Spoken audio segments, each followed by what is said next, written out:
little booklet here. Users directly draw onto the workpiece using handheld laser pointers. And here I take the polyline tool out, and which allows me to draw straight lines. And as you can see, the laser cutter directly follows and cuts. Now I take the round corner tool and cross off the edges. And remember, the booklet had round corners, so I'm cutting these off here. The last thing I need is a band in the middle. So again, I use a specialized tool. And as you can see, in the right corner, we have a bunch more of those that all allow for special functions. And what is really essential here is that I'm working directly on the workpiece, and I'm using the laser pointer to point through the safety enclosure of the laser cutter. And then when I'm done, I can take my booklet out.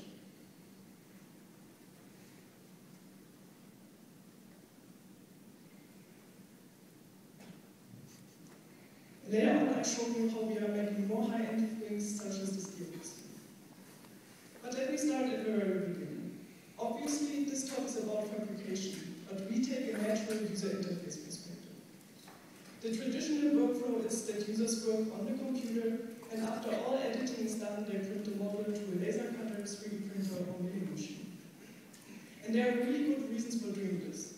As long as we are in the software world, everything is very precise. And if I make a mistake, I can easily undo a step, which allows for trial and error. And of course, all interactions are very fast. But at the same time, it kind of follows the 1970s paradigm of the graphical user interfaces, where there is a very strong distinction between my interaction and what I'm producing. So what I'm retrying with Constructable and what other people do in the field is to instead work directly on the data, as it's common with tabletop computers. So what does working on the actual data means in fabrication? Well, it means to work on the workpiece, as we know it from traditional crafting. The concept has been explored by a handful of projects, such as Copycat 2 years ago at least. The concept was first introduced by ModelCraft, where users actually edit on the paper model directly, and then they reprint the model and fold it to make the changes visible. Recently, people have done the same with additive fabrication, and we also saw a version at the demo reception on Monday that uses a handheld milling machine. The main objective of Constructable, however, is to make functional mechanical devices. So if you think of this booklet here, it's not random, right? The edges are parallel, all corners are round in the same way, and the band is actually orthogonal and so on. And obviously, if we make something like a functional gearbox, there are even more constraints. So now, what we need to do is to reintroduce the qualities I mentioned earlier. We need to reintroduce precision, trial and error, and fast interaction, which are largely lost in current interactive fabrication systems. Alright, so let's have a look at Constructable. The first thing is that Constructable uses a laser cutter. We talked about this already. We use laser pointers to pass the safety enclosure, and that is really essential for us, because it allows us to use a very high-powered and fast tool. We achieve precision by using constraints. All of our laser tools implement different constraints. You already saw this with the polyline tool that makes straight lines. Sketch lines allow users to define explicit constraints. So let me show you this here. In order to make the walls of the gearbox that are all the same height, I first create this extruded rectangle. And now if I extrude the side walls, they will all be of the same height. Here you can see this in the video. So here you see how we create this extruded rectangle, and the laser will only engrave a shallow dashed line, it will not cut through.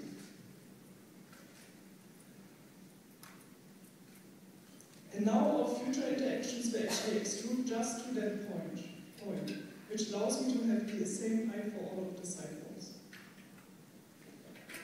So here you see how I extrude the first side wall, and now I extrude the remaining 3 walls in a single stroke.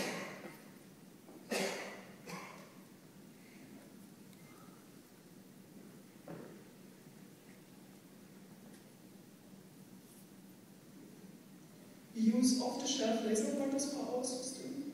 The middle button turns the beam on and allows users to determine a starting point with precision. In combination with the cut button, the laser cutter will cut through the material, and and in combination with the sketch line button, the laser cutter will engrave a shadow dish. So all I showed you so far was essentially designing from scratch. But we have a good number of functionality that is actually based on copy and pasting. So here I copy the base plate of the gearbox to create a top part. I can also copy physical objects as was already explored by CopyCut. So here I can make a jar holder by using the trace tool and copying the shape of these two jars. Then I can take them out and the laser will cut the shapes. And in the same way I can also copy textures. The third block of functionality we provide deals with joints. So joints are a way of creating 3D objects, and precision is really important here because the parts have to match. And the way we accomplish this is by creating both parts of the connection at once. So let me show you this example here. Here the user creates 4 pairs of finger joints at once by crossing these edges. So now the cutter will come and it will cut the first pair of finger joints, the second pair, third pair, and fourth pair, and if I take those out, they will fit perfectly. The idea of having these paired construction really goes much further than just having joints. For instance, the gears are done in the same way. These are essentially understood as a way of joining two axles if you think about it. So let me show you how we create gears. We first select the first axle wall and the second axle wall and indicate the transmission ratio we want to have. Now I indicate where I want to have the gears pasted. Constructable will now calculate the distance between the two axle walls and will make the gear fit perfectly. Normally, the laser cutter obviously only cuts things into 2 parts, but joints are a really great way of joining things back together.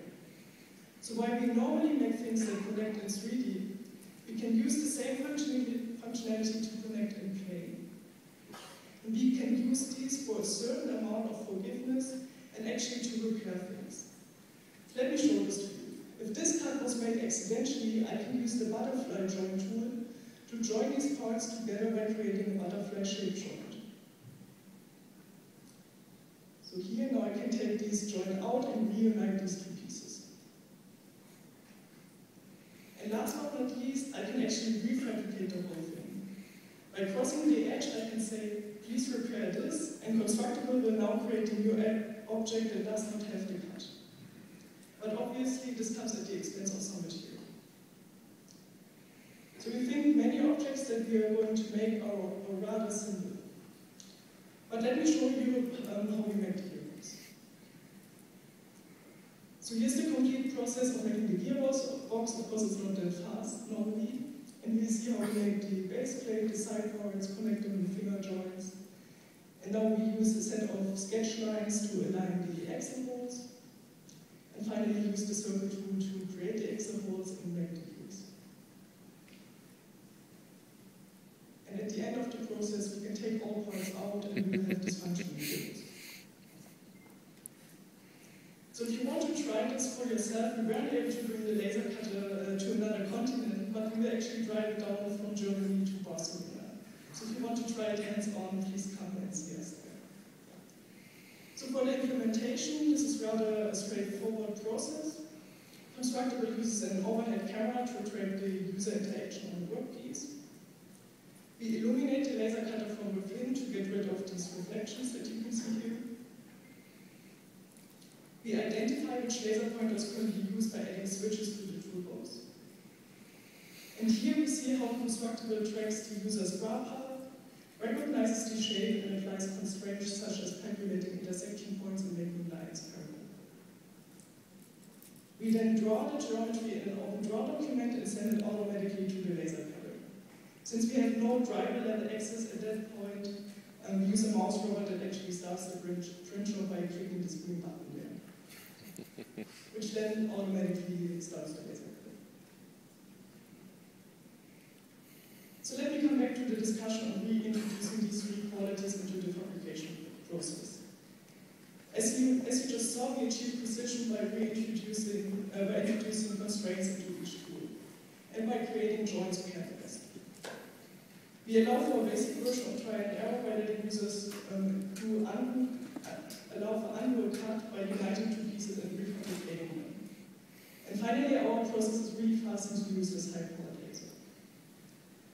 A big controversy in the reviews was that we don't use a projector. An earlier version of our system did feature a projector, and so do many other systems in the related world. However, by letting go of the pixel-based projector, and by using a laser which has sub-millimeter accuracy, we actually increase precision. Also, input and output are now combined and come from the same device, which makes them naturally calibrated. Of course, we still have some limitations. We have no zoom in. We cannot zoom in, so we're limited to a certain scale. And of course, if you don't know what finger joints are, you will have a hard time using our system. So maybe one detail at the end. What we really like about our system is the ergonomic form factor. It turns out the safety glass enclosure is really useful since users can rest their arms on it and they get this really nice ergonomic support. And we also place the toolbox in a way that users can reach it by pivoting their arm around the table. So to wrap this up, the main objective of Constructable is to make functional objects through precision, trial and error, and fast interaction, which allows us to make things such as the slightly more advanced gearbox. But we think most use cases will be rather simple, such as this book. So if we zoom all the way out, we think of this as a way of making the transition from the paradigm of the indirect interaction with the CAD system to the more direct interaction with the workpiece, which is very similar to what we have seen before from GUI-based systems to tabletops.